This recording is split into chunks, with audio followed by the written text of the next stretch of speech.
Okay, here we are in my messy shop, and I have a 1973 GE Wildcat plastic cased portable stereo. This is pretty much bottom of the line. The brochure that came with it, the instructions were all with it, talks about 6-inch speakers. There are little oval speakers on either side in the plastic, and 6-inch is undoubtedly the very outside of the metal frame of the speakers, and they might even be exaggerating a little bit at that. But this is what it looks like with the turntable tilted up. I'm going to reach in here, tilt it down, and you see a small GE built turntable, record changer, and I'm going to stick a record on here in a second. Okay, here we are with a record in place and ready to go.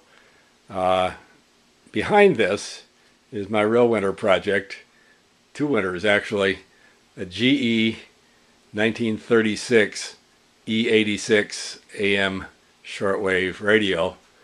This one required a complete cabinet refinishing because it was peeling veneers, and then electronic restoration, which I've done mostly, and I'm waiting for a new tube to arrive. So meanwhile, I brought the little GE stereo phono out here to work on the turntable a little bit, the record changer. It needed to be lubricated just a tiny bit.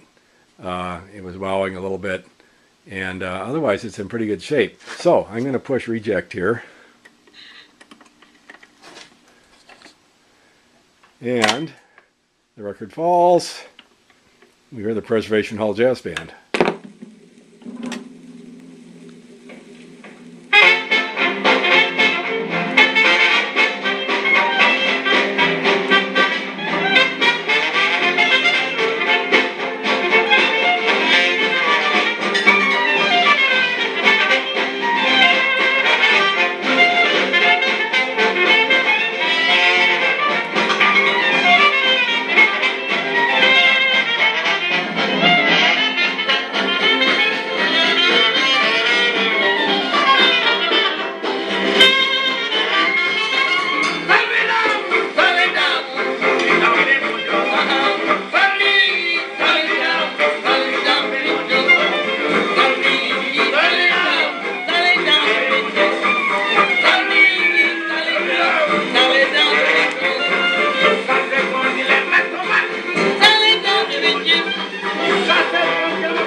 Well, that's about it.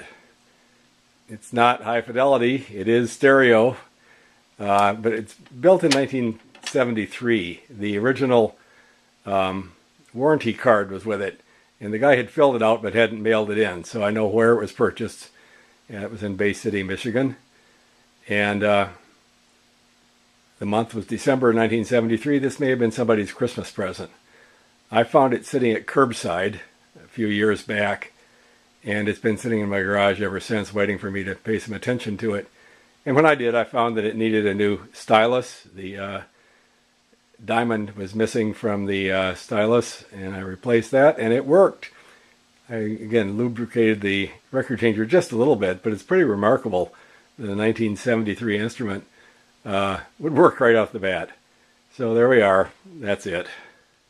Okay, here's a PS, a postscript to the earlier reviews. This is another free find, a Voice of Music Model 359 portable stereo phono. This one has a little more pretension to high fidelity. It has separate bass and treble controls up underneath here.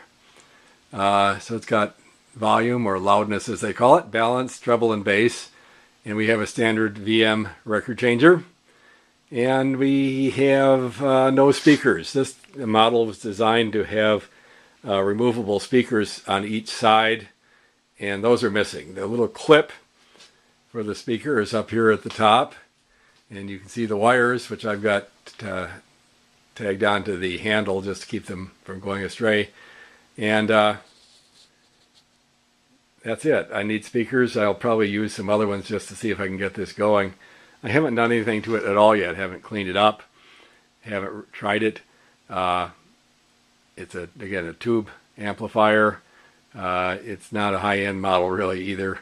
It's probably a step up from that GE, and it's probably the next thing I will play with while I'm waiting for the tube for my big radio. Okay, that's it.